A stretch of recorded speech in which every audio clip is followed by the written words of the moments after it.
Good afternoon, everybody, and welcome from London to this panel on the geopolitics of Greece, continuities and discontinuities, organized by the Hellenic Observatory of the London School of Economics. My name is Spyros Economides, and I'll be chairing today's panel, which is part of a series called the 21 in 21 Initiative.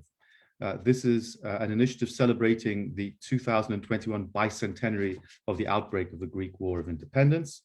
And it takes its shape around 21 Greek-British encounters, representing a wide range of activities meant to reflect collaboration across a variety of London-based and UK-based institutions and organizations in an attempt to engage a broader audience of specialists as well as non-specialists into this bicentenary. This, in effect, is the last event that the Hellenic Observatory is organizing as part of this initiative.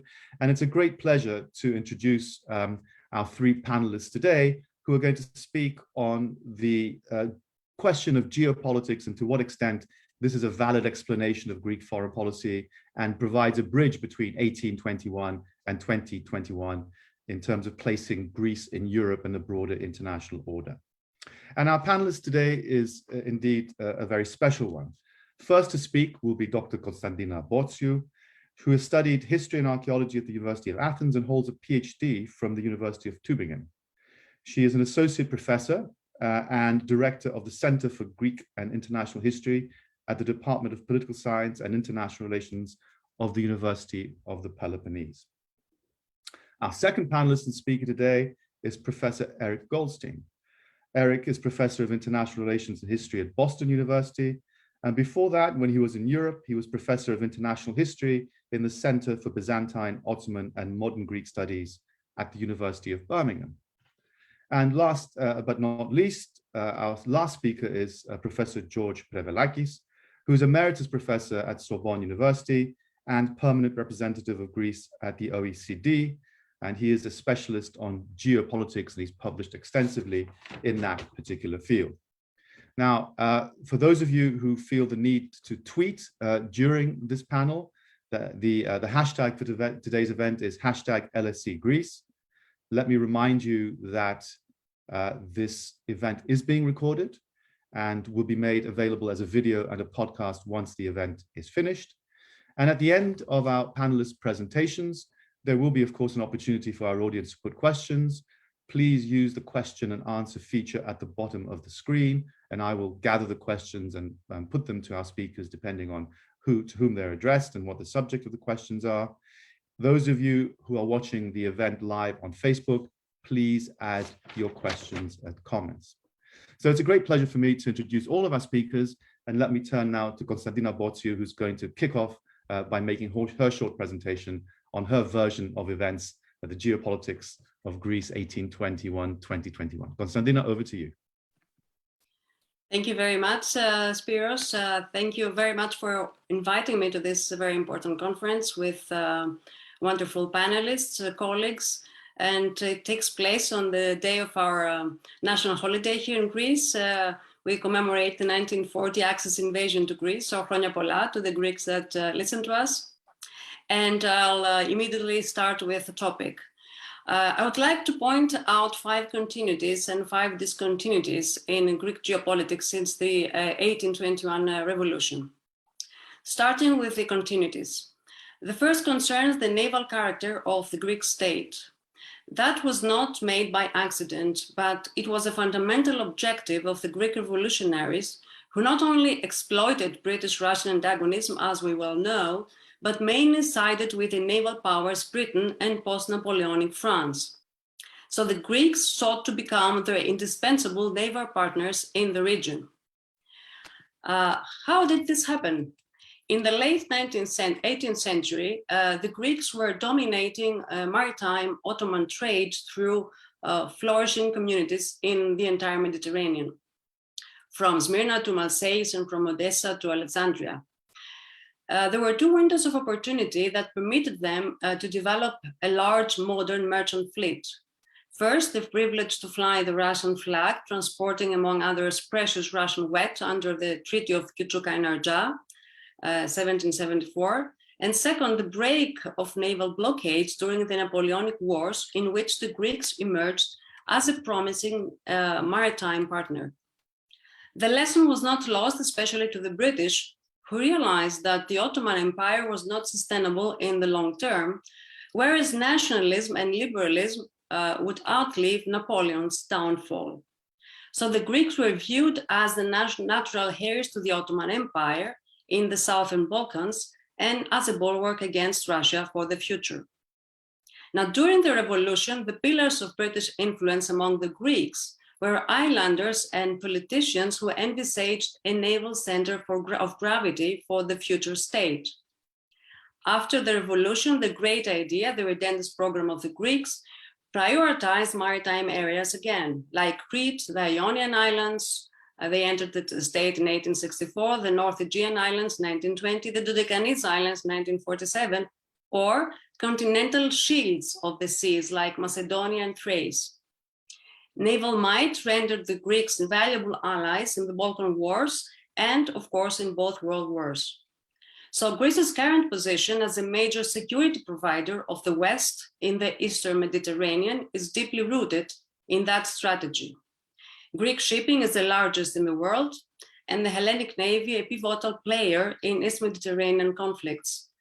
The so-called triangular relations built around Cyprus with Egypt and Israel, as well as the recent French-Greek defense agreement, underscore that impressively long-lasting geopolitical legacy.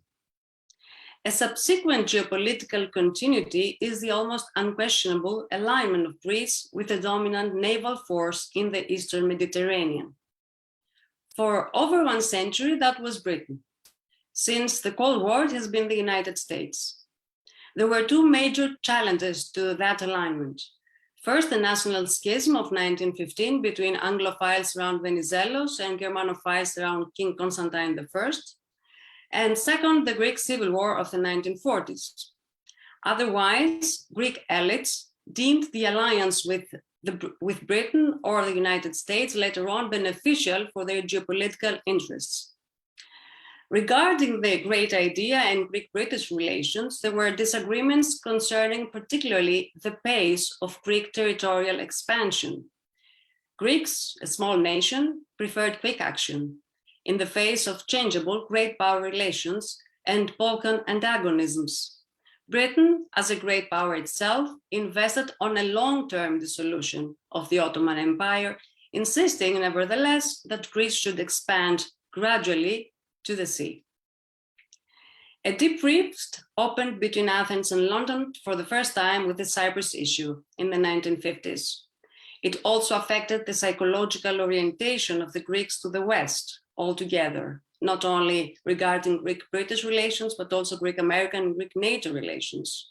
From that time on, and until very recently, we believe, the long-term political pro-Westernism coexisted with the centuries-old psychological ambivalence of the Greeks towards the West, sometimes has been also called anti-Westernism. A third geopolitical continuity is entailed in the strong symbolism of Greece's profile as a root of Western civilization, and that's not just ideologically important, but also geopolitically. This unique profile authenticates Greece's role as a frontline state of the West. It also enables Greece and Cyprus to operate as bridges of the West towards the Eastern Mediterranean, the Near East, as we used to call it, or even the Middle East. And this has been a distinct Greek strategy over the years. The modern identity of the Greek nation is actually an uncommon amalgam of Orthodox, religious, and classical, secular Greek tradition that can relate either or both to religious and secular identities. And this has been very, very important for the West in the region of the Near East. This amalgam was set up in the revolution.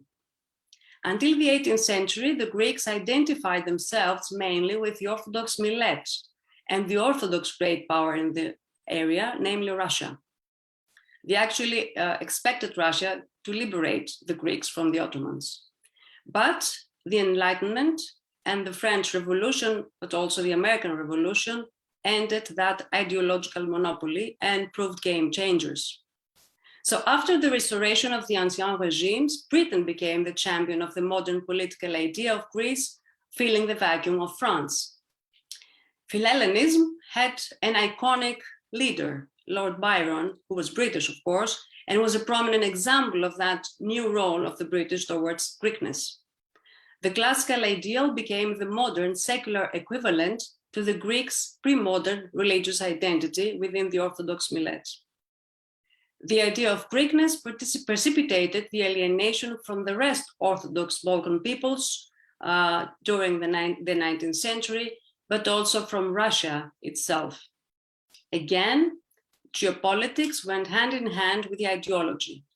Alienation became presumably irreversible after the Crimean War, when Russia embraced Pan-Slavism, supporting the competitive South Slavic nationalisms.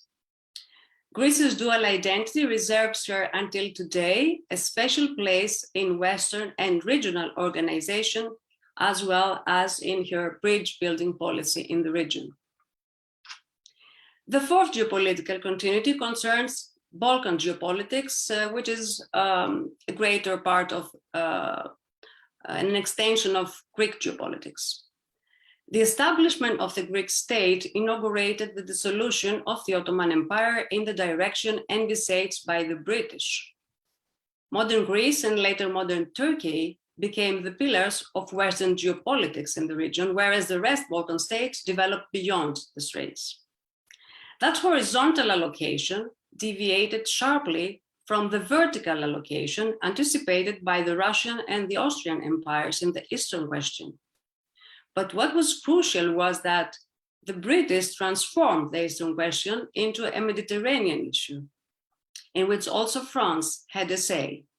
Actually, France became the junior partner of Britain after 1830, after the July Revolution.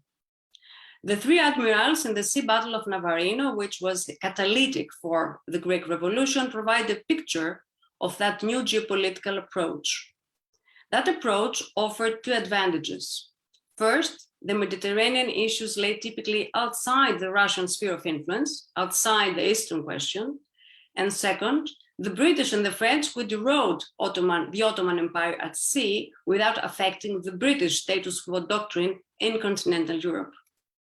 Not only the Greek Revolution, but also in other crises of the 19th century, we've seen this subtle distinction applied to further issues. For instance, the two Ottoman-Egyptian wars of the 1830s and 1840s. And this point brings me to the fifth and last geopolitical continuity I'd like to mention, namely the Turkish challenge for Greece. The internal balance in that horizontal allocation between Greece and Turkey was determined by consecutive wars between the two nations, culminating in the Asia Minor campaign 100 years ago. The Treaty of Lausanne of 1923 became the cornerstone of Greek-Turkish friendship, actually, between 1930 and 1950. But again, the eruption of the Cyprus issue ended the honeymoon, bringing the two countries repeatedly since then to the brink of war. They have returned to a state of blatant hostility, which is uniquely awkward, as they are inextricably connected in NATO's southeastern flank. This continuity of antagonism between the two nations plays a major role in the defense strategies, not only of both countries, but also of NATO itself. Now, let me turn briefly to discontinuities, which can be further analyzed in the Q&A session, as they're more recent and hardly change these geopolitical continuities that I've tried to present. The first discontinuity has to do with the rapprochement with the Balkan neighbors after the end of the Cold War. That's new and breaks a continuity that existed since the Greek Revolution, a continuity of hostility between the nations in the region, except perhaps for the good relations between Greeks and Serbs, but it was totally different with Bulgarians and Albanians. And in this, apart from the economic component of Greece's opening up to the Balkans since 1990, the settlement of the North Macedonian issue underlines a radical change. A second discontinuity has to do with the close cooperation between Greece and Israel in the region, which cross-cuts the traditional Greek bridge-building policy towards the Arabs. but has permitted an unprecedented and effective regional alliance between the Greeks and the Israelis, but also other countries next to them. A third discontinuity has to do with the departure of Greek foreign policy in very recent years from the Turco-centric line. This is discernible in the expanding relations with countries of the far abroad, such as South Korea, India, the United Arab Emirates, Azerbaijan, China, and others. And it seems like a revival of a cosmopolitanism after the gradual disappearance of the Greek diaspora communities in the 19th and 20th century.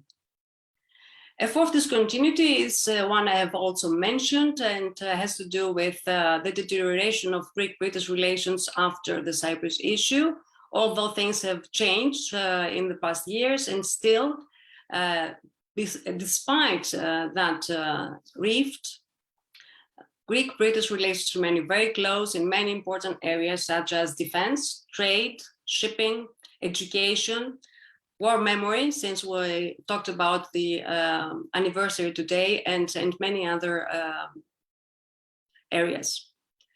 A final point of discontinuity concerns the geopolitical elevation of a small state like Greece through participation in the post-war system of international organizations.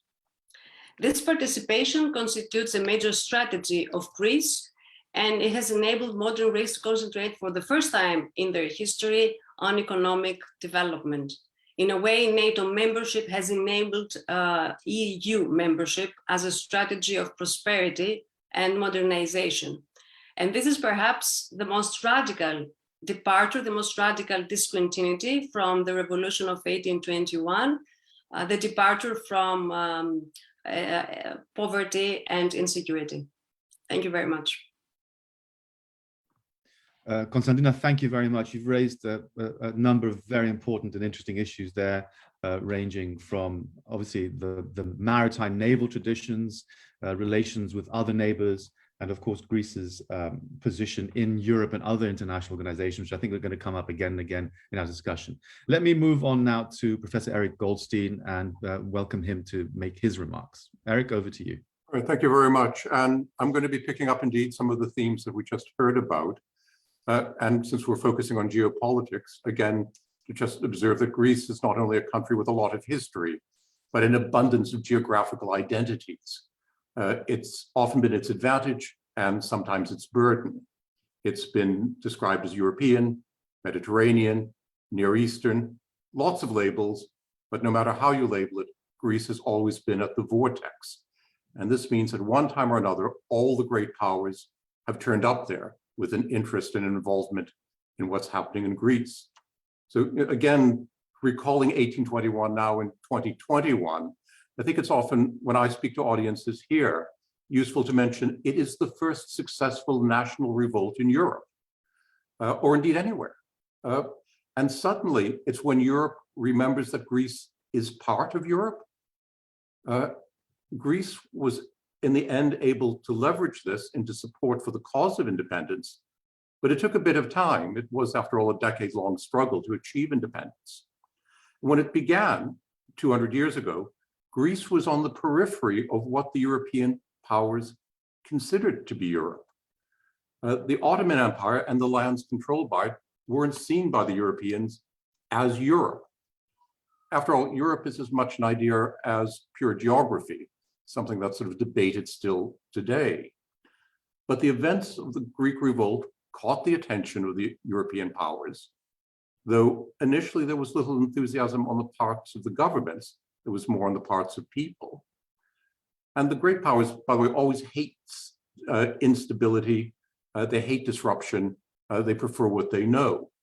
But the endurance of the Greek cause gave it the longevity to bring in the great powers. And as was mentioned, one of the big events, the catalytic event in some ways, was the Battle of Navarino, 1827, which, by the way, is a conceptual innovation in international relations, which Greece has helped do more than once. As far as I can tell, it's the first ever multinational military intervention for humanitarian reasons. There was no big strategic reason involved. And we'll see more innovations that came about because of great power involvement in this region. But let me just go to another event, just to go through this 200-year period we're looking at. There was another big geopolitical development. 1869, the Suez Canal opens. And it revolutionized the geography of world power. And suddenly, the Eastern Mediterranean is of far greater interest to the great powers. And they're each wary of each other. They're each suspicious of each other. And increasingly, much of the world's commerce is being channeled through the Eastern Mediterranean. It's no longer a cul-de-sac. It's now the major thoroughfare of a world, most of whose commerce is seaborne. Greece, therefore, becomes, after this, even more strategically important, which leads to another interesting series of events. We're looking at 1821 and the creation of the modern Greek state at its core, but it's, of course, not all of what Greece will ultimately be, as was mentioned. Crete was a major event. In 1897-98, Crete, which was still under Ottoman rule, revolted, something the Cretans were doing fairly frequently. But this time, it achieved international engagement because of its geographical location on the maritime center of the Eastern Med. And the great powers, trying to keep an eye on each other, were worried Crete's within striking distance of the key sea lanes. So they're not quite willing to allow a gnosis union with Greece, which the population wanted. On the other hand, they accept that it can't remain any longer under effectively Ottoman rule. And they have another innovation. They invent the idea of the High Commissioner of the Powers. A representative of the international community will govern Greece. Admittedly, it was a Greek prince, George. But this idea of the High Commissioner representing the great powers in the region to represent a wider global interest, we see later in Bosnia and Kosovo. It's the beginning of this. It's another innovation. So also to continue just thinking about how the geographies involved Greece with the great powers, the Cold War, which we were also just hearing about. The Greek Civil War was in some ways the first early important event of the Cold War. And I won't go into here the significance for the internal history of Greece. But when we look at what was happening there, part of that was, as the war was ending, Winston Churchill, the British Prime Minister, negotiating with Joseph Stalin, the Soviet leader, in the percentages agreement, was desperate to retain control of Greece for the British interests in the region and the West, and was willing, in fact, to acknowledge, sacrifice the rest of the Balkans to Soviet control by accepting it. And this is a deal that they made there. Though when Britain became overstretched, it managed to outsource the role to the United States, which becomes engaged in the region.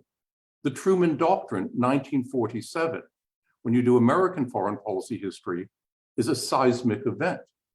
And it's about US engagement with Greece, really, and the Civil War. It changes the US from having a traditional doctrine of only hemispheric engagement in the Western Hemisphere to one of global involvement. And that's going to be part of an evolving story of the Cold War. So Greece is in many ways the pivot of American involvement that brings America militarily into the Eastern Mediterranean rather than running schools and hospitals. And that continues into how to bring Greece into the new security architecture that's developing, when what I think has to be one of the biggest geographical leaps of the imagination. In 1952, Greece becomes a member of NATO, the North Atlantic Treaty Organization. Now, Greece has many geographical identities, but it's clearly not in the North Atlantic. But by international agreement of many major powers, it now is. And it will remain so for the rest of the Cold War. These all affect Greece's notional geographical identity. People in Greece might still talk about going to Europe, but it's now in Western Europe as far as international relations work. And that's followed by membership of the EU in 1981, still the Cold War era, which reaffirms that Greece is a Western European state. But then we get the end of the Cold War and the end of this idea of an Eastern and Western Europe. And the geopolitics and the identity are going to shift yet again, because the artificial dividing lines of the Cold War are now gone. And the basic geographical importance of Greece remains. It's still where it's always been. And we see this now in what's actually fairly early on from a historical viewpoint of a post-Cold War era. That the, for example, latest aspirant great power has now turned up. The People's Republic of China with the Belt and Road Initiative, showing a significant interest in Greece's maritime identity, which was just pointed out. So I think, as always, the challenge for Athens is to both deal with the challenges indeed of such interest, and it has to work out how to deal with great powers turning up with their interest, and often how best to leverage it for its advantage, something that goes right back to the legacy of 1821. I'll stop there and turn over to the next person. Erik, thank you very much. And I think you put a very interesting spin on this by concentrating both on the great powers and their attraction to Greece and its sort of geopolitical milieu. But I'm particularly interested in Navarino as humanitarian intervention and the High Commissioner of the great powers, which is a sort of forerunner of the Troika of the 1990s, visiting itself on Bosnia, Kosovo, and elsewhere. So I'm sure these are things we'd return to later on. Thank you very much indeed. Now over to George Prevelakis. Okay. Many thanks for this invitation and this extremely interesting discussion, debate. My field, my approach is geography, geopolitics, if you like. And from the point of view of geopolitics, Greece is an extraordinary case. If we want to study geopolitics, it is very useful to see things through the Greek viewpoint. In fact, as Erik has said, many important events, many innovations focus on Greece. And that, however, should not lead to a kind of a proud approach from the Greeks, because, of course, it's not the Greeks themselves that provoked all those events and innovations, but rather it is what I would call the Greek theme that has been in the center of very often of certainly European, Mediterranean, sometimes global geopolitics. Now, in geopolitics, we are very much interested in combining two scales, two geographical scales, the internal and the external. In fact, we are a bit inspired by medicine, where the medical profession in the 19th century thought that you have to see the combination between the internal and the external environment. The external environment of Greece, I believe, has one continuity and one discontinuity.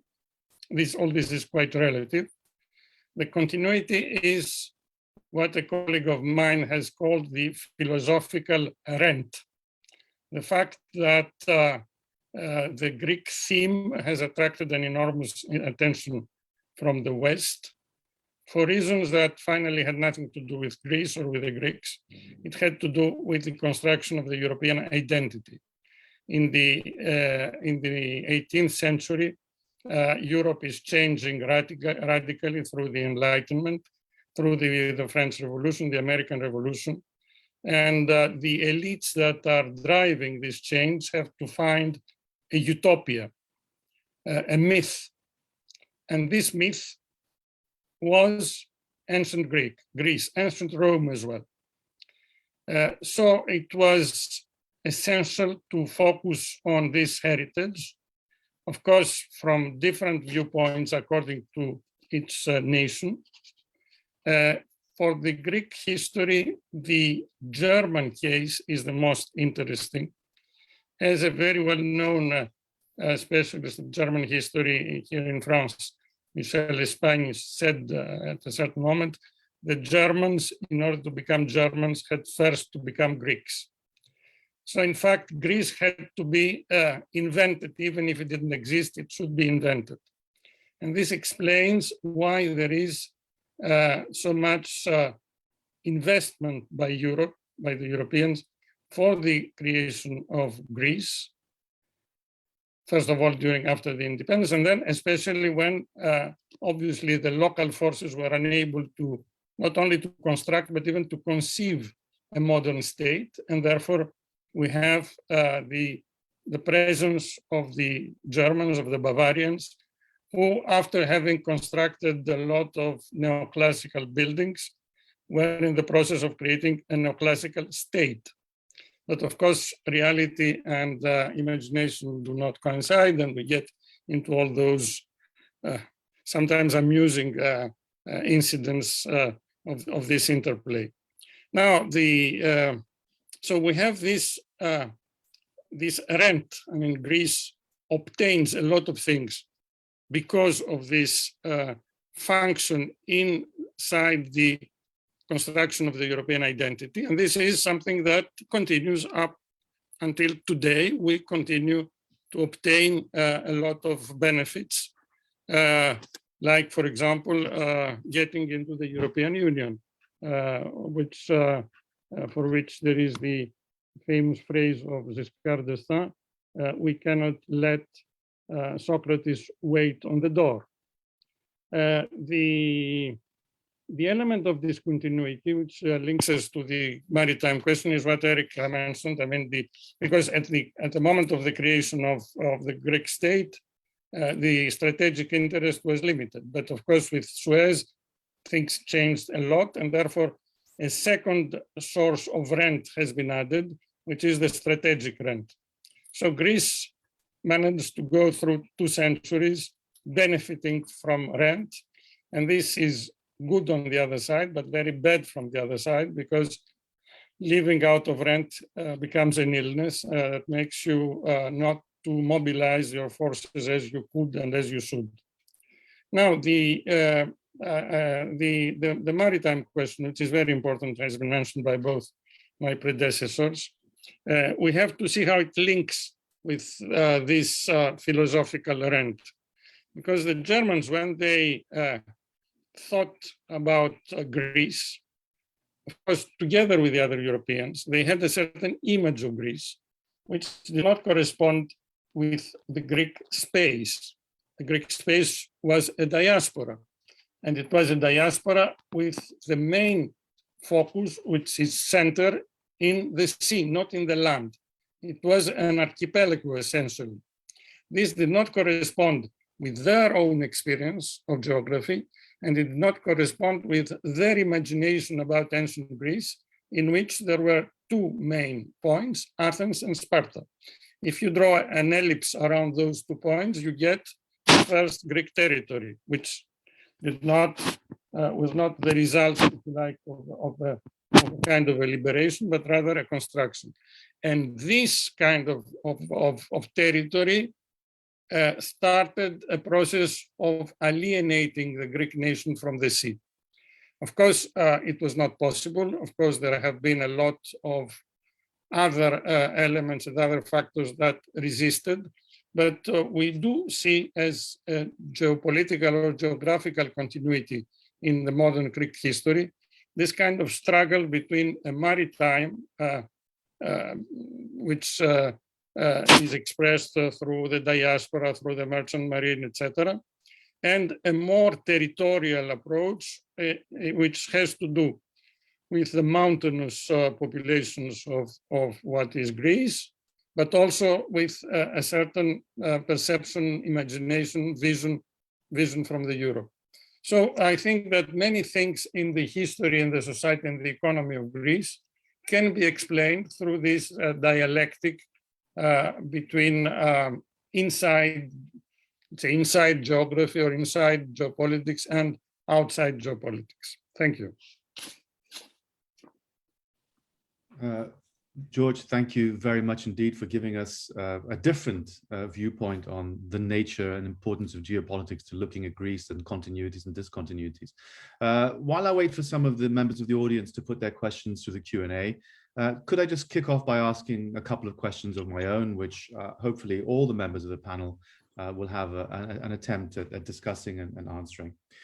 The first thing I'd like to ask is slightly more conceptual, if you want, a bit more abstract, and deals with the idea of geopolitics itself as a concept, which is used both by geographers, but also by international relations scholars and international historians.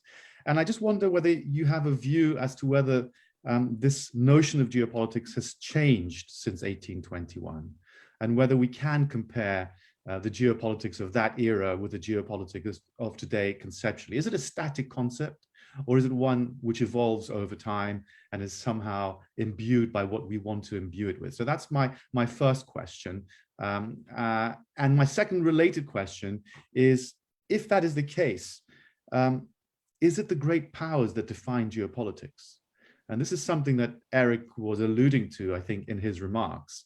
And I just wondered, because if we go through the various historical ages that all of you have been talking about, it seems to me that it's always the great powers in one form or another that have been defining the geopolitics of Greece, or if you want, the geopolitics of the region of the Eastern Mediterranean. And I wonder to what extent you may want to comment on that. Konstantina, can I turn to you and ask you which of these questions, or both if you'd like to answer, the concept of geopolitics changing and whether it's great powers really that make geopolitics? Yes, thank you, Spyros. I tend to agree with you that great powers define geopolitics, and as long as great powers remain more or less the same, with differing names perhaps, and different empires, so to say, or spheres of influence in the past and now, let's say, areas where they are quite powerful. This is very important. For instance, we see that the entire Near East, Middle East has changed after colonialism in the decolonization era. But still, Britain is there, Russia is there, France is a very important player. The US has come up, has emerged as a new partner, of course, but again, as a major naval power, not going into the traditional, let's say, military differentiation between land powers and naval powers, although it's very important to see that too. But the geopolitics in our region have remained to a great extent similar to that of the 19th century, when the Greek Revolution erupted. And what is important about smaller players like Greece is that they have tried to co-shape them, or at least to adapt to the changes that happened around them. As long as Greece adapted, everything went well in its foreign policy. When this harmonization existed, that was usually detrimental for her national interests as well. So the great powers are very important, I would say, as a final answer, but also the smaller countries can really pressure the great powers to a certain orientation, to a certain direction, and have their own way into that new map of geopolitics that is being created. Okay, thank you. Erik, great powers, static idea of geopolitics, which of those are you willing to have a go at? I'll have a go at a bit of both of them. I think, first of all, how the geopolitics works is also the changing world of technology, and also where the great power is located. I'm going to start with the great power view. You know, if you were sort of Germany at one point, you were very land-centric. Britain was a maritime empire. Britain isn't interested in any part of the world it can't get to by ship, and therefore there are these remote areas to it. And so therefore it's thinking about the sea routes through. This is how Britain turns up in the region. And so it's that framing of things. In fact, air developments, the development of airplanes changes the map again. And in fact, one reason Crete became important was it was seen as a stopping point on a route between Britain and the rest of its empire by air. So again, the world changes with technology, and it keeps changing as well today. And it's interesting to watch China defining its global map as it tries to work out what a Belt and Road Initiative is, which, as far as I can work out, maybe they should read the story of the Baghdad Railway the other way around, because there was an earlier effort to do this. The reason the great powers are important in defining geography is because they have the ability to project power and intervene. And so therefore it's important to think how the great powers think about global geography. And the mental maps of the decision makers in the great powers are very important. If you sit in Moscow, you see the world very differently than if you sit in Washington. When the first UN conference was held, they decided on what the flag would look like. We all know the UN flag. They asked a local American flag maker to make the flag, and it turned up that it had the United States in the center of the map. And the other participants had to turn the map of the world so that it was actually where the projection you see today. Everybody sees themselves in the center. And one of the tasks, I think, of diplomacy is to raise the awareness. And this is where small and middle-sized states do have effective diplomacy, is they can affect also how people see the geopolitics of the world. And that's an important aspect. That's one reason organizations like the UN and equivalent bodies are so important, because that also helps give voice to that. George, would you like to perhaps start with the question of, the changing or unchanging nature of geopolitics from a conceptual point of view, and then perhaps say a few things about great powers, if you so wish. The issue of geopolitics has come back after decades, and I think it's useful to remind that there was what is called the German geopolitical school, the school of Haushofer. Geopolitics were very fashionable between the two wars, and that for a very precise reason, that geographers played a very important role in drawing the map of Europe after the First World War. And people realized that maps of geography play a role. But of course, geography has been used. It has been used by the Germans. And they had a vision which was very simplistic from the point of view of theory. And afterwards, it was completely abandoned. It's coming back. But of course, this comeback means that sometimes the memory, the history of the discipline is not there. And the effort to realize the theoretical complexity of geopolitics is not there. So, of course, great powers are important, but what defines the behavior and the capacity of great powers? So we have to get also into the internal geopolitics of the great powers and not the relationship between them. And then the other issue that we have to take into consideration, Erik mentioned it. He spoke about mental maps. My professor, who was French but finished his career in Oxford, Jean Gottman, used to say that the most rigid borders are in the minds of people. And this introduces this very important element in geopolitics, contrary to the perception, which is that the spiritual dimension, the cultural dimension, is very important. We can see that, of course, in a very clear way in the debate about identities. And we see that identities are not fixed, they move, but they move according to certain rules. So what I want to say is that we get into a debate and a field that has great complexity and that needs really a very careful analysis in order to avoid oversimplifications.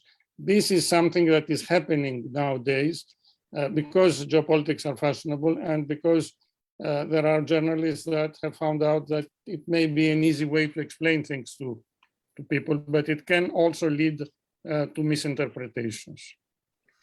Thank you very much. It reminds me a bit of the Winston Churchill speech on the Iron Curtain, which indeed he said was an Iron Curtain of the mind, of course. Which I think is something that has to be remembered, that it's not simply a physical disconnect between East and Western Europe with this barrier in the middle, but it's a curtain which separates ways of thinking, both spiritual, cultural, and ideological. Let me move on to a slightly different question, which is related again to what we've been talking about. And I'll ask this question, and I'll move to the questions that are being put by members of the audience as well.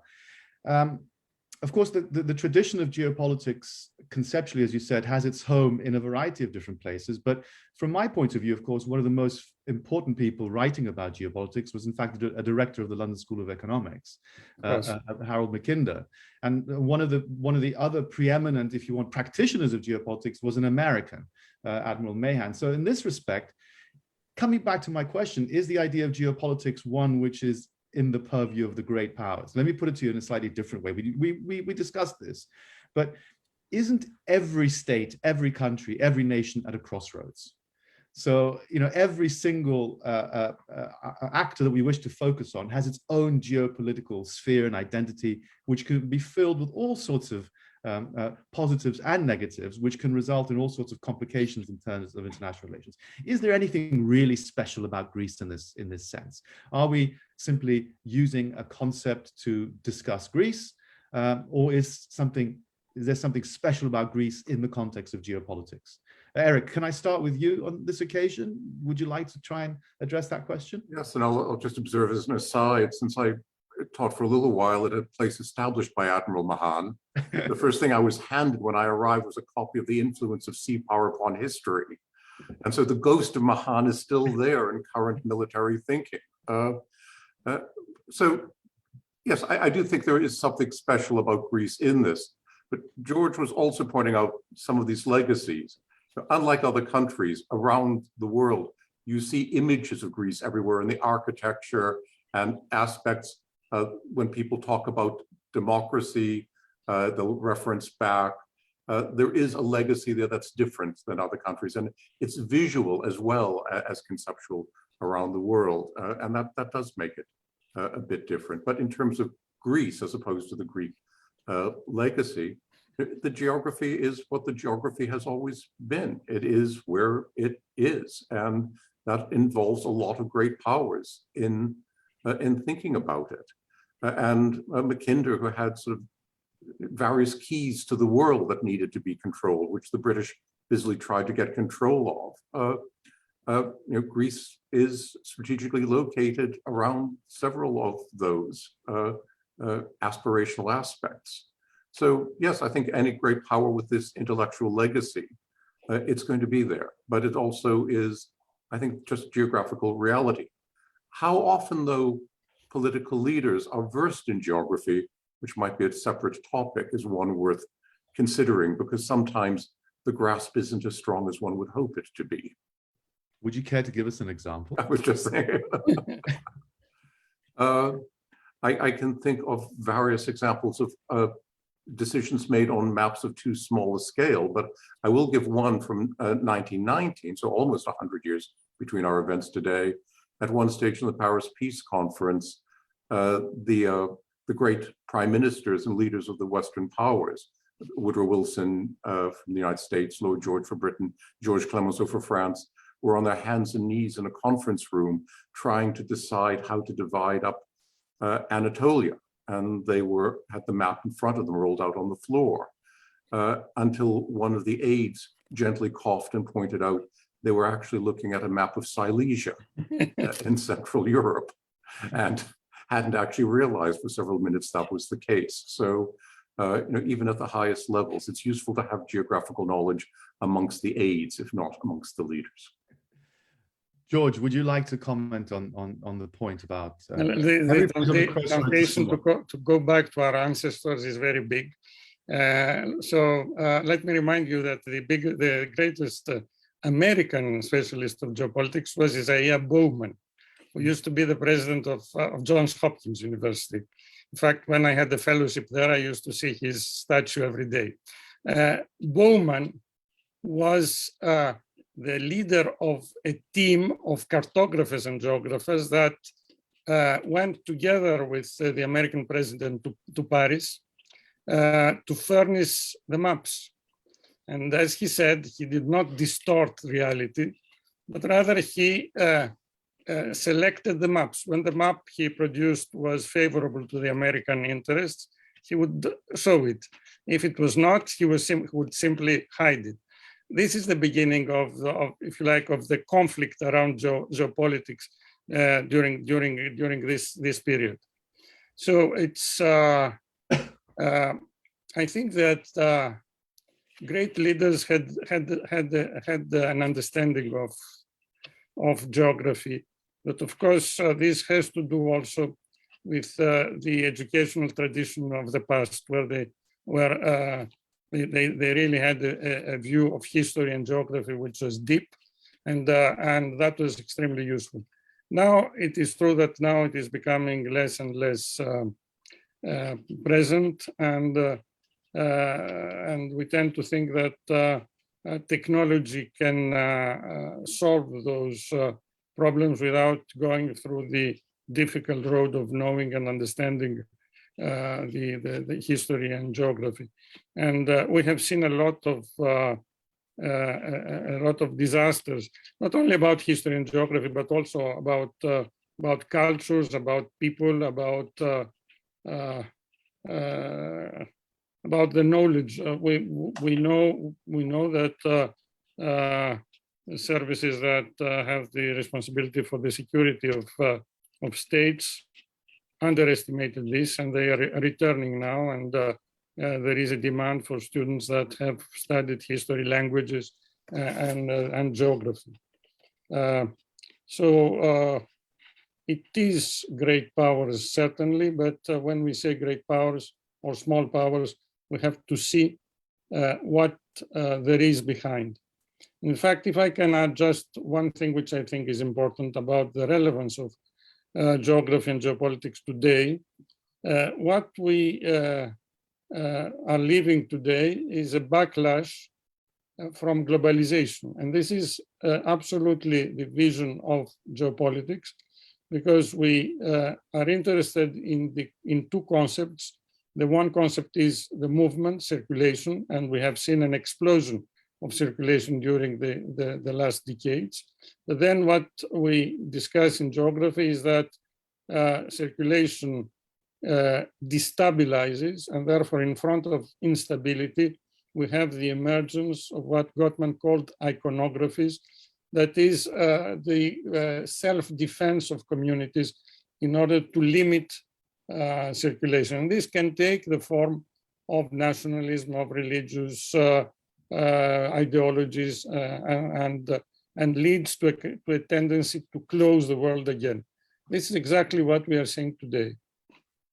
Okay, thank you, George. There's a number of things I'd like to ask all of you that have come up as a result of the first two answers, and please feel free to comment on each other's answers as well. Konstantina, do you want to add anything at this point to the discussion? Yes, thank you, Spyros. This Spike-Kinder debate is eternal, as you know, since geography remains the same, but geopolitics is something different. It's how you use politics to make your geography look better for you. So geopolitically, all nations are important. What makes Greece perhaps special, not this special, but a special case, is that Greece geographically is very interesting, as it lies between two straits, the Dardanelles and the Suez Canal now. It's a Southern European country, it's a Balkan country as well.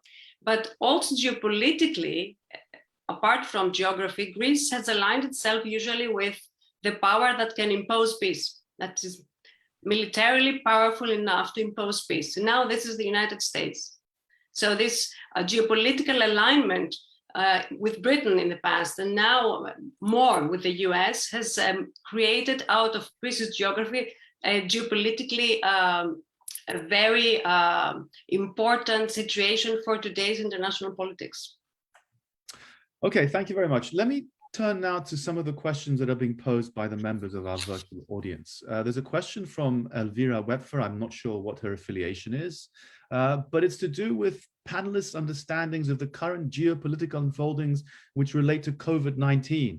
Let me put it more broadly. Do effects and events like the COVID pandemic, like the refugee and migrant crisis, like climate change, which may result in extensive forest fires, does this have an effect of any sort on the conception of geopolitics? Does this, in a sense, affect how Greece is either viewed or how it views itself in relation to the international environment around it, whether it's a state-centric international environment or some other kind of globalized environment? So that's one of the questions which you may want to consider answering. A second question, let's go with that question. George, would you like to answer that question? Because it in a sense, is part of that, if you want, globalization debate that you were mentioning before. Well, I think that the COVID has reinforced the feeling that we all live in the same world. So it goes in the direction of what we would call the spiritual, cultural globalization, that it is also the understanding of the world. But at the same time, you can have anxiety and fear from this opening up of borders, which is expressed through the COVID in a very precise and clear way.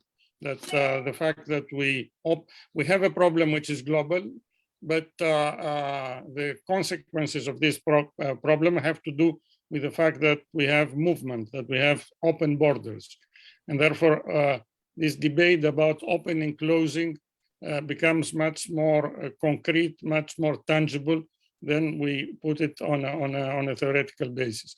Then, of course, we have to take into consideration the various strategies of the actors. I mean, how the Chinese used their initial success in coping with COVID.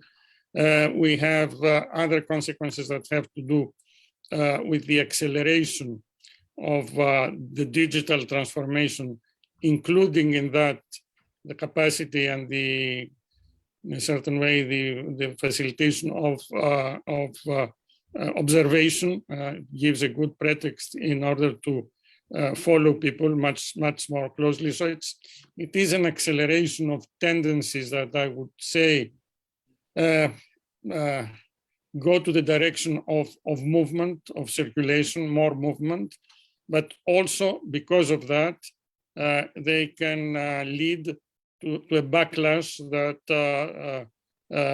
encourages closing, which can be physical closing. We have seen that since with the COVID, our movements became much more difficult, but also a kind of spiritual closure of considering that there are dangers coming from the outside, from other people, that there are people that are better or worse. It is, I think, COVID is a catalyst and acceleration, but in the sense of trends and tendencies that already existed. Thank you very much. Constantino, would you like to add anything to this particular point?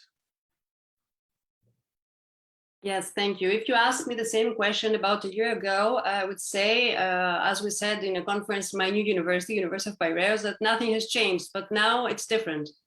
I think the major change has to do with China. I would agree with Professor Prevelakis, namely that since Greece is destined to be open to international changes, and a major change since the pandemic is the open now competition between the US and China and the EU and China to a certain extent, Greece is being influenced by that. And we see now new chains of production, new chains of distribution being set up around the world, and Greece is a part of that. So perhaps geopolitically, this is the major change that the pandemic has brought up to now, except for the fact that the EU has to change itself. It's changing.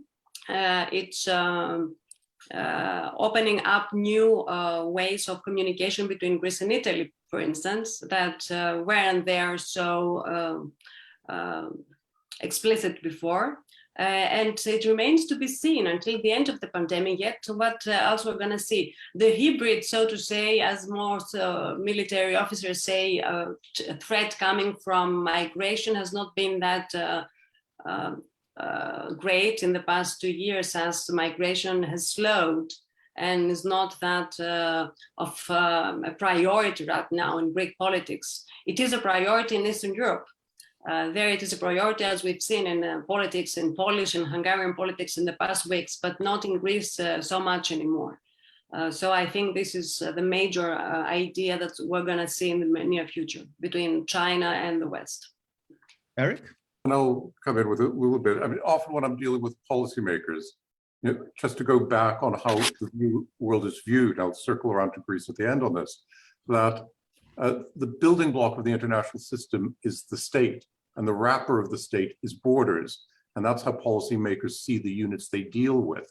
And here they've been dealing with COVID and the pandemic and the other types of problems you mentioned, such as the environmental issues. These are things that cross borders without permission. And that makes it international relations. And there's this tension, this push me, pull you between wanting to close the borders as the security measure and the fact that this is a problem that can't be dealt with ultimately by closed borders, many of the reasons just mentioned, such as by George. But one of the things that happens because of Greece's orientation, as Konstantina mentioned, Greece has always aligned itself with the group or the power that has the ability to intervene to do something.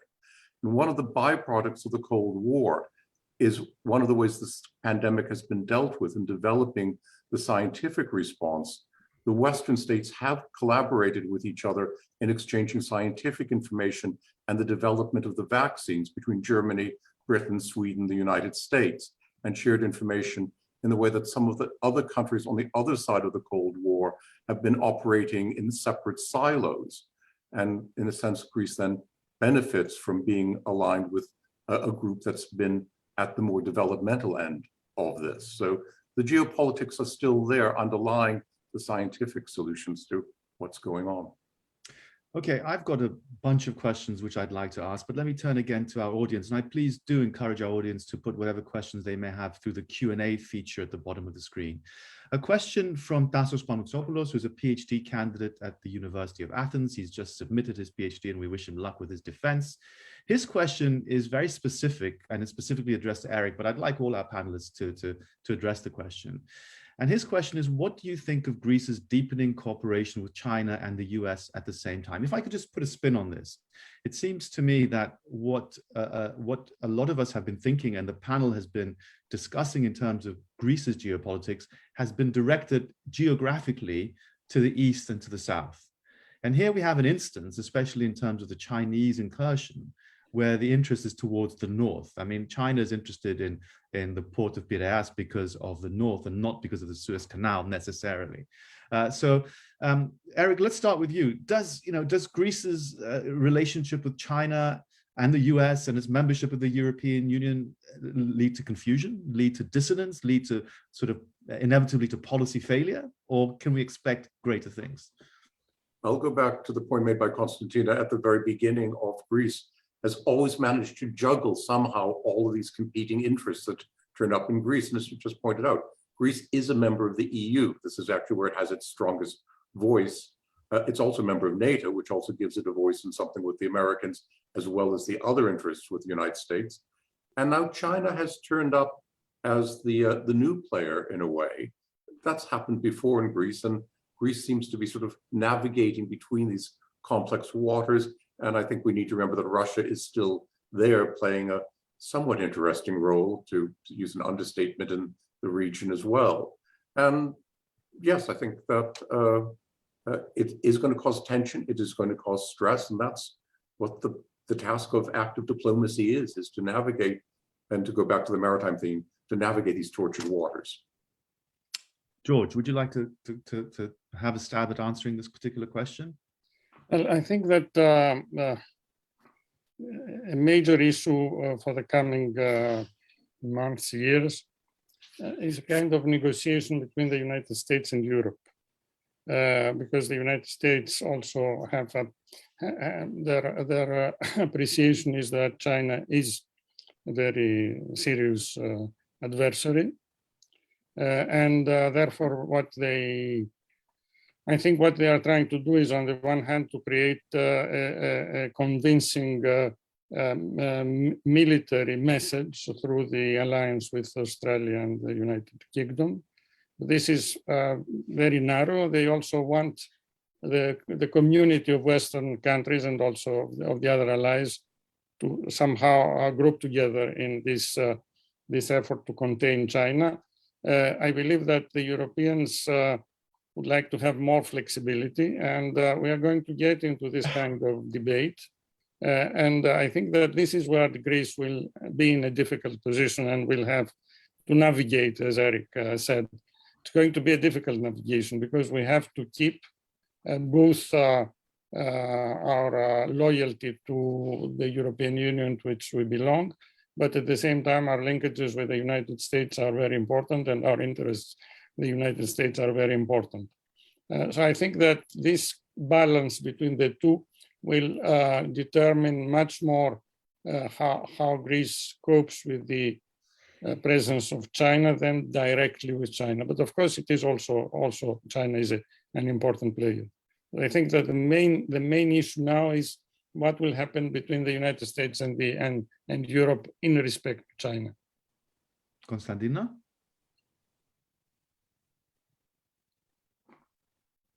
Yes, thank you. As Erik said, he's shown the elephant in the room, namely Russia.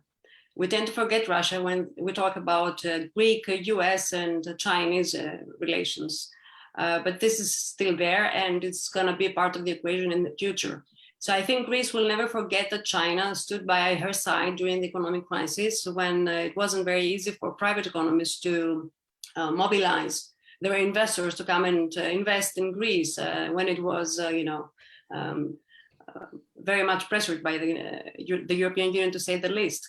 But at the same time, there are many objections to the expansion of Chinese economic influence also in the port of Piraeus, since the ship owners, Greek ship owners, believe that the Chinese should remain perhaps limited in the area they already control, but not dominate the entire shipping industry in Greece. And the same goes to other infrastructure works that will connect the port of Piraeus with the European hinterland, and was on the agenda of Chinese investors before the pandemic.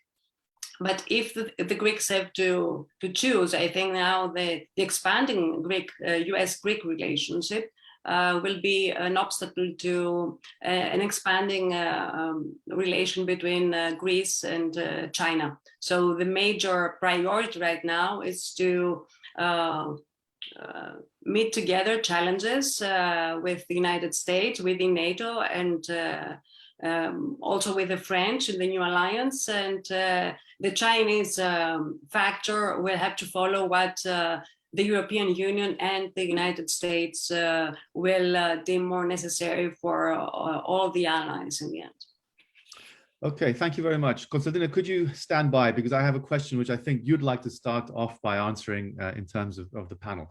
There's a question from Richard Schwartz, who's an LSE alumnus, an old acquaintance of mine as well.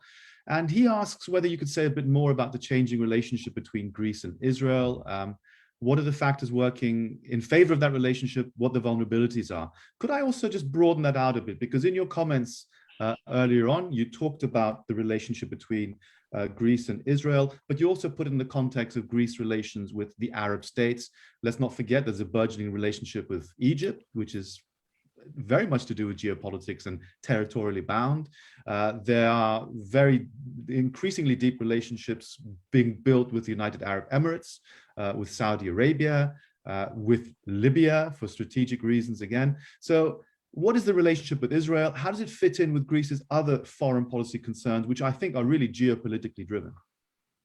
It's really amazing that during the economic crisis, Greece was able to develop those relationships with Egypt and Israel through Cyprus, the relationship we call now triangular relationships, relations. That wasn't the case, let's say, 40, 50 years ago.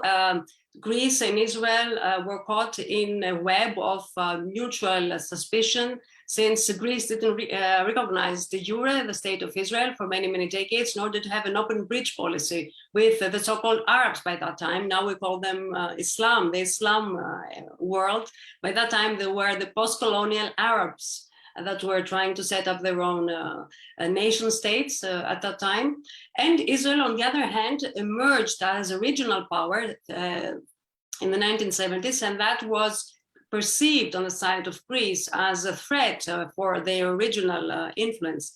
Now the situation is totally different. Israel is a very close partner and hopefully ally of Greece. The energy sector is the first sector that the two countries began to cooperate together with Cyprus. But now around Israel and other countries that used to be called the Arab countries, starting with Egypt, but also with even the Palestinian Authority, they have all set up new fora in the region, starting with energy, but moving also to mutual defense, collective defense, and other areas of economic and political cooperation. This is very promising for the region. We don't have alliances yet, but we have a very good start of relations that are being built upon each other and going to produce more results in the future. So, but Greece, Israel, and Egypt, and Cyprus, of course, are the main structure of this expanding regional relation, to which, of course, Turkey is always invited, but not as a hegemon. It's being invited as a friend and as an ally. And this is where problems start with Ankara. Can I just add in, I think part of this is also maybe not geopolitics, but the chessboard of politics. Just to pick up on that comment again, Greece and didn't have good relations with Israel for a long period when Turkey did. And Israel and Turkey were close allies because they had Syria in between them. And that's where they came together as an interesting relationship. And then when Turkey's foreign policy began to change, that opened up this opportunity as Israel itself was looking for other opportunities, and shifts in Athens made that possible as well. So it's the almost chessboard-like nature of the regional situation also affects this. Thank you. George, would you like to add a comment? Because this idea, in a sense, that Greece's relationship with Israel and the countries of the Arab or Islamic world is important to the extent that it may be changing geopolitics. I mean, you very much try to put it to us that geopolitics is territorially bound to a certain extent, but it's also something which is cultural and psychological and intellectual and ideological. And so here, through diplomacy and through politics, Greece may be trying to change its geopolitical reality. Let's not have any illusions. I think that the beginning of this process has to do once more with internal politics in Turkey, rather than because in fact what happened is with in Turkey we have seen during the last decades the empowerment of the despised part of the society, what they used to call the Black Turks of the interior. And they have become a very important component of politics. Of course, they are behind AKP. Those people have a very conservative Muslim approach. And this created a situation where the Turkish state had a great difficulty in continuing its close alliance with Israel. And I think that this changed completely the balance, since Israel is a state that always feels threatened, and they understand that they have to adapt to an environment, and then the rapprochement with Greece became important. I think that this is what started a chain of events that has led, of course, in a very, very positive situation in respect to the Greek-Israeli relations. But I think that this is also a very good case of how internal politics, or geopolitics, if you like, which have to do with geography, because it has to do with the distribution of population, with economic growth, etc., how internal politics influence the behavior of powers on the more traditional geopolitics. Okay, thank you very much. We are running close to the end of our time, and I've got a series of questions which I'd like to put to you, and I'm going to put these to you generally, and please feel free to answer whichever bits of these questions you wish to, and they come from a variety of different points of view. There is a question which has come through from our Facebook audience from South Africa, from Harry Gouvelis, who says, can we view the Greek diaspora from a geopolitical lens? And if so, has it, or how can it impact on Greece? I think this is something that George may wish to comment on. I'd like to pick up personally on something that Konstantina said, which I found very interesting, and I think really needs a bit more explanation and perhaps discussion. And that's the idea that we've come close to the end of Turkocentrism in terms of Greece and its geopolitics, and that we're casting our net a bit further abroad. And I think there may be some debate there as to whether this is the case or not. A third question which came into my mind is the idea of geopolitics and Greece's relations with the Western Balkans. I remember at the beginning of the post-Cold War period, when there was some debate in certain circles in Greece about the Balkans being Greece's heartland, and that this is the geopolitical future of Greece in terms of determining its role in Europe as being, if you want, some kind of hegemon in the region. I think, how wrong were we there? And last, from my point of view, is a question which is quite broad, and I think it relates to something that George was saying earlier on, and that is, to what extent do ideas change geopolitics? Coming back to what we were discussing before. For example, prominent American social scientists in the 1990s wrote about the clash of civilizations. Samuel Huntington produced a thesis which talked about fault lines running through various parts of Europe and elsewhere. And I mentioned Europe because in the context of Greece, this became an important discussion point. So do ideas actually change geography and change politics in this respect as well? Because the clash of civilization was about the creation of new worlds, and about the creation of new worlds with real lines and lines of division running through populations and not necessarily countries. So there's 4 different questions there: diaspora, Turkocentrism, the Balkans, and clash of civilizations. Please feel free to address each or any of these. Erik, could I start with you on this occasion? Do ideas change geography? I think I was trying to allude to that when I suggested that even the idea of Europe has changed shape over time, and that Greece is now clearly seen by other states as, nobody doubts, part of Europe. But in 1821, that might have been an issue of debate. It was something at least vaguely called the Levant. So ideas did change, and they changed politics as well, because it was important then to have an engagement with Greece that was different than with other parts of the world. And I think on the issue, I will leave to others to talk about Turkocentrism, other than to say that I think that is a question that's actually come up in more than one discussion I've heard, which is an interesting one as people think about what's happening in policy. They are wondering to see if that's going to be a change, as people are also trying to read the tea leaves, by the way, of what Ankara is doing. Thank you very much. Konstantina, a couple of those questions were really directed at your comments. So perhaps you'd like to explain this idea of decentering Turkey from Greece's geopolitics and foreign policy, plus perhaps say a few things about the Balkans as well. Okay, thank you very much. I totally agree with Erik, and the fact that ideas and Huntington in this case really changed the way we see geography and the way geopolitics are organized around the world. So this is a catalytic view of geopolitical realities that we're still in today. Now, regarding Turkocentrism, we had a discussion with the Cypriot foreign minister, Mr. Stodoulidis, about a couple of weeks ago, and he repeated the same thing like Foreign Minister Nikos Dendias about 4 months ago, that Turkocentrism is dead in Greek foreign policy. This doesn't mean that Turkey is not an important ally, is not an important country in the region.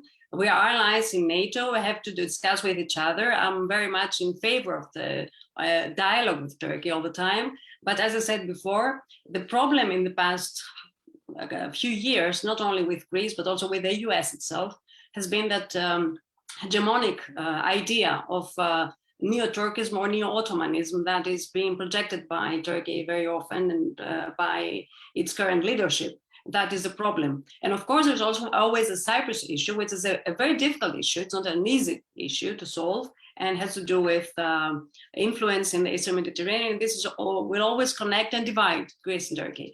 On the other hand, both Greece and Cyprus seem determined not to depend on what the president of Turkey says every day on what kind of new demands come from the other side, from the other coast, and would like to cultivate other alliances that have remained halfway just because of this Turkocentrism in the past years. I remind you that the summer of 2020 was a very hot summer, except for the pandemic here in the Eastern Mediterranean, the Aegean.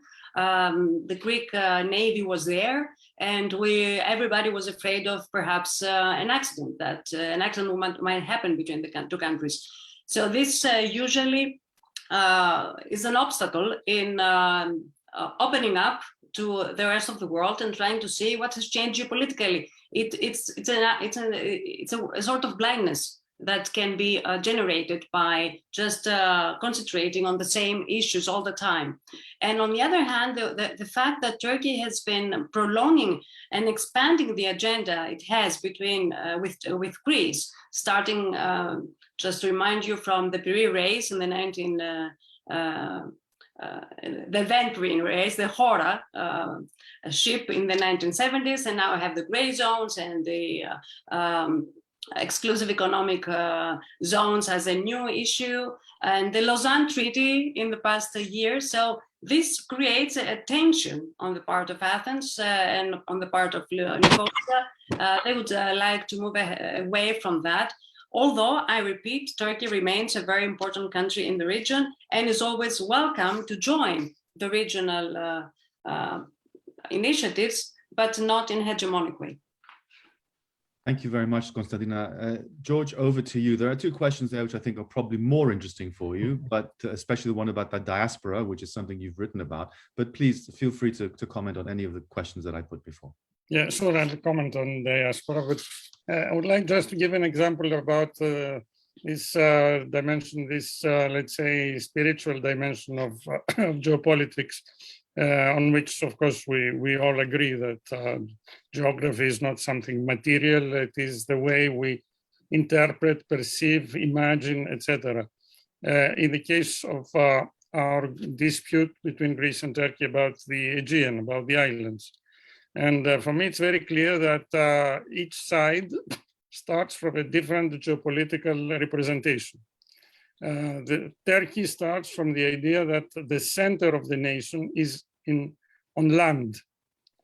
In spite of the fact that we have abandoned much of our maritime tradition, still, I think, have in our mind that the center of our nation is in the sea, in the archipelago. And of course, if we see the historical maps since ancient times, it has always been a space around the sea.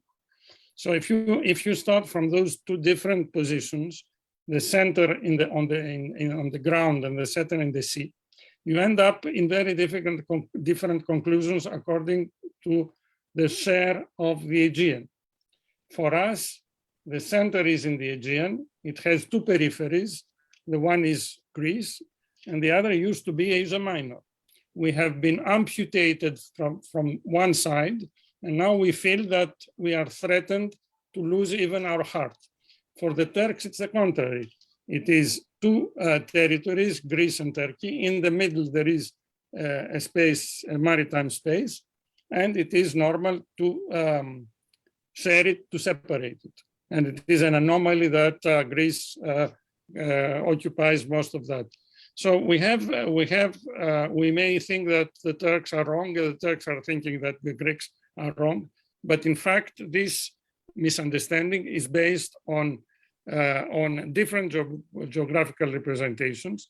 And this also has an impact also on, let's say, our diplomacy, because according to the kind of geopolitical representation that may have the French, the Germans, the Americans, etc., they may side with one side or the other. So I would say that the Germans would side more on the territorial side and find that the Turks are right. Hopefully, the British would see things more on our side, that the center of life is on the sea.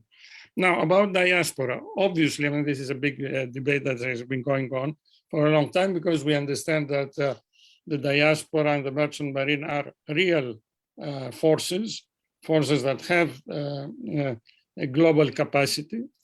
Therefore, we are thinking, but can't we combine the two forces? Well, you know, it's not by the addition of forces that you create a power, that you create an actor. The thing is whether those forces can be coordinated, and also what are the conflicts and the contradictions among the two. Let's not forget that the diaspora is made out of people that left Greece for certain reasons.